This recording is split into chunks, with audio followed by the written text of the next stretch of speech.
I'm Kaylee. I work here at ClientEarth in our communications team, and I'm here with Jonathan White. Would you like to introduce yourself?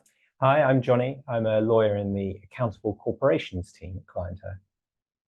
So as you would have seen with this webinar title, we're going to be talking all things sports today. It's been a huge summer for sports, and today we're going to be talking about sports washing and some of the biggest polluters behind it and how we're taking legal action against these kind of polluters. But first, for some of you who don't know us, a little bit about ClientEarth. So we are a staff of over 300 with about 100 active cases at the moment against companies, businesses, governments, and holding them to account on their environmental and climate obligations. We help draft better laws, and when these laws are not respected, we go to court. Okay, so I'm going to start with like the funnest part of this, arguably, and that's talking about the Olympics. So Johnny, what have you watched so far at the Olympics? I love the Olympics. I've loved them basically, particularly since 2012, because I live in London, and that was a huge moment. I've really enjoyed the athletics. I love watching the athletics, and particularly the middle distance running and long distance running. It's so tactical, and the personalities involved. So yeah, Keely Hodgkinson storming to gold was fantastic. Enjoyed that a lot. That was last night, right? Yeah, I think it was. Yeah. Okay, great. Or no, the day before last. Right. And is she your favorite athlete, or who's your favorite one to watch? I can't move away from my enduring love for Mo Farah. Yeah. So yeah, that's definitely my favorite. Nice. I would say for me, I'm a huge Simone Biles fan. I don't know if people have seen, if you're looking for a Netflix documentary recommendation, there's one that just has come out called Simone Biles Rising, and it kind of tracks her journey both across her entire life and the adversity she's faced, particularly with the 2020 Olympics and how she's come back. And it's just a brilliant documentary, such good context for then. I got to catch some of her vaults on Saturday, which was amazing. And then I watched on Monday, it was the floor finals, and herself and Rebecca Andrade, I hope I'm pronouncing that correctly, were absolutely incredible. I loved that. And the opening ceremony, I mean, was amazing. And I'm a huge Snoop Dogg fan. So it's been great to see all the material that's come out online about how he's having just the absolute best time. But so obviously, we're big sports fans, both of us, and also people at ClientEarth. Can you talk to us a little bit about what sports washing is for people who aren't familiar with it and the law around it? Yeah, sure. So sports washing obviously has been in the discussion around the Olympics and other major events, particularly recently, and it basically arises out of concerns that people have when they see the big sponsors or the big advertisers around sporting events often being very large companies that are trying to project an image of themselves through that work that people feel doesn't actually reflect the reality of their business or its impact on the world. And this obviously is not a news story, going back to tobacco, for example, which is now banned from sponsoring sports. As a lawyer and speaking legally, there are probably two parts of this that I'd highlight. So one of them is that it's increasingly the case that the basic rule that we have in all of our societies really against misleading claims, misleading advertising claims, is being applied to green claims. And that's because there are a lot of green claims out there, and people are responding to them because people are increasingly concerned about environmental crises. And what we're starting to see is that actually the worlds of sports sponsorship and sports advertising are starting to collide with the legal crackdown on greenwashing that we're part of, and we've also seen others involved in. So, for example, actually, quite recently, I think in February this year, an advertising complaint was brought against Saudi Aramco and the F1 because of the way that the Formula One advert with Saudi Aramco promoted and exaggerated sustainable fuels into a solution that basically, in factual terms, they're not. And I think we're going to see more and more of that kind of issue. The second way that the law interacts with this is that we see increasing sort of regulation of the harm that advertising can do when we know that there's a very clear link between a product and harm. So, as I said, the oldest example of this is probably tobacco, where it's really well understood that advertising to sell cigarettes will actually drive the sales of cigarettes and the health impacts of cigarettes. We've now seen it also with high-fat, salt and sugar foods, where they're prohibited from advertising around kids in certain ways, actually prohibited by Transport for London now, and I think even being considered at the national level in the UK.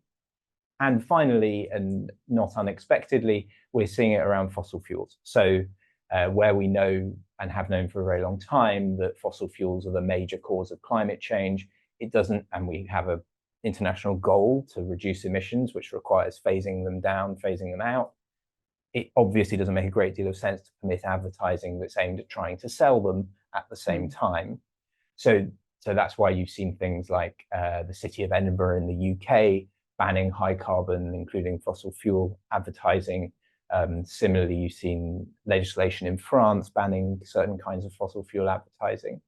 And I think it's hard to see that that's going to stop. I think that kind of legal effort focused on the harm of green advertising and advertising in general for dangerous products is going to continue. Yeah, that's a great overview. And I think both ourselves and others in the space often refer to greenwashing as a delay tactic.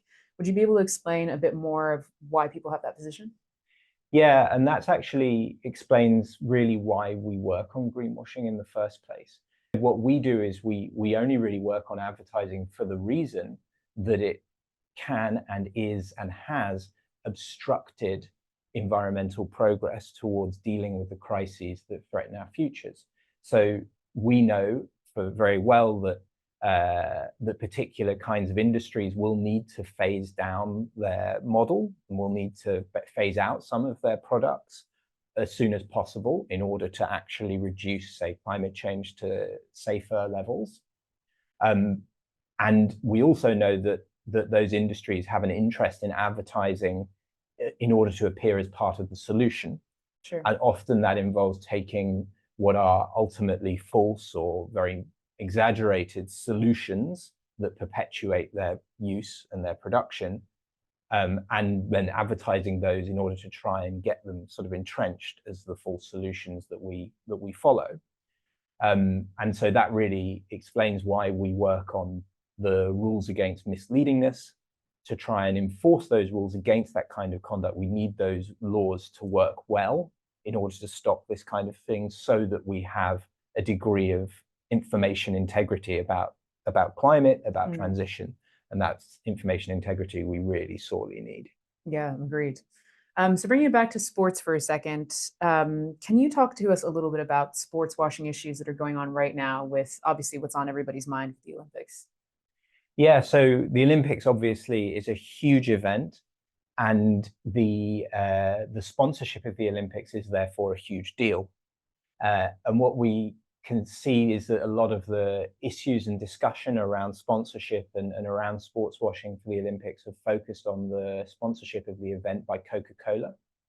So Coca-Cola is, among other things, obviously owns a lot of drinks brands, but it is also actually, and this is quite surprising, the world's largest plastic polluter. Plastic is a big problem environmentally, partly because it's simply fossil fuels.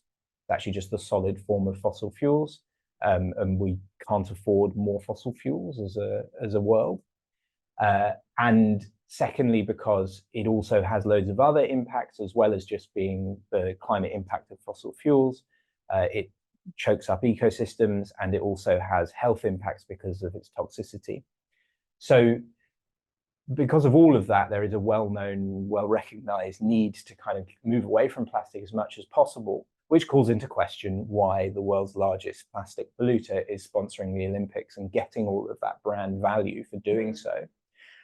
So actually, I pulled together a little bit of data to illustrate this. So I think Coca-Cola put out 3 million tons of plastic in 2022, which works out at about 200,000 plastic bottles a day. And the recycling efforts that they're doing clearly are not sufficient to deal with that in the general way that recycling actually isn't sufficient to deal with plastic production, because their use of virgin, so not recycled plastic, increased by 8% for the 4 years up to 2022. So as a result of all of this and the need for us to not have recycling positioned as a full solution to plastic production and the basic need to reduce plastic production, we also work on this, and we've supported an EU-wide regulatory complaint against companies, including Coca-Cola, for misleading recycling claims. And that's for the simple reason that if we understand recycling to be the solution to plastic, we will not resolve plastic and the crises that it creates. Yeah, no, definitely. And in terms of like, if we take a bit of a wider lens outside of the Olympics, how does the work that we do at ClientEarth intersect with the concerns that are raised about sports washing? Yeah, well, you see a kind of natural convergence, really, because Yeah.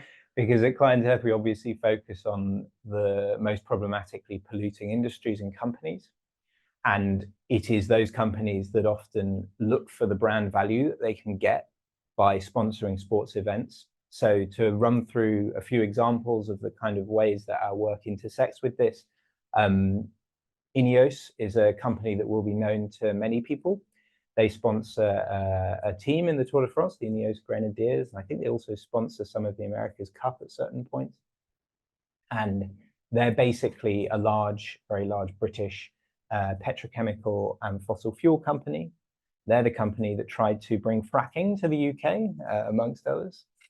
And they have been trying to put together a project for what would be Europe's largest petrochemical plant in Antwerp in Belgium. And we've been part of a group of NGOs bringing legal challenges against the environmental authorization for that project. We've actually succeeded in having that overturned. So we're successfully blocking that project from going through because of the environmental impact assessments just not being done properly. A second one that I'd talk about would be TotalEnergies.